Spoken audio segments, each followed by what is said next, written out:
Ráno pozor opäť nahmli a trpezliví buďte aj v tradičných pondelkových kolónach. Pred nami je polooblačná, od západu postupne až oblačná noc s teplotou, ktorá do rána poklesne na 7 až 0 stupňov.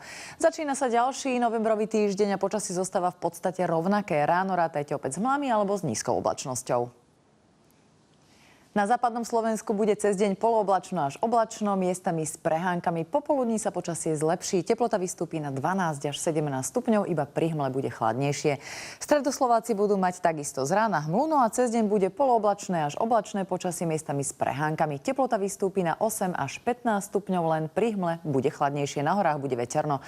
Na východe bude polooblačno až oblačno a sprchne častejšie na severe ako na juhu. Teplota 7 až 12 stupňov, pri hmle bude len okolo 8. Na horách bude pribúdať oblačnosť a s ňou aj slabý dážď alebo prehánky. Bude veterno, v nadmorskej výške 1500 metrov má byť okolo 8 stupňov Celzia. Podobne bude na horách aj v útorok.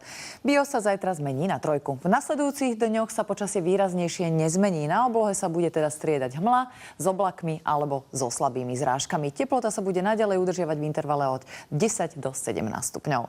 Na záver poďme do Európy. V Španielsku bude slnečno a okolo 23 až 24 stupňov. Aj v Turecku bude prevládať slnečné počasie s teplotou až do 25 stupňov.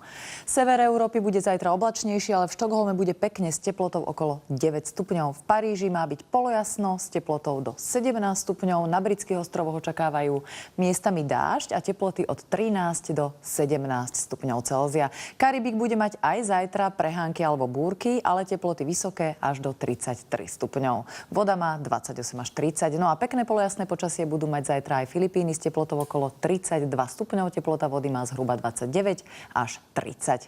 Odo mňa všetko. V tejto chvíli sa už určite tešíte na Superstar, tak príjemnú zábavu a dovidenia na budúce.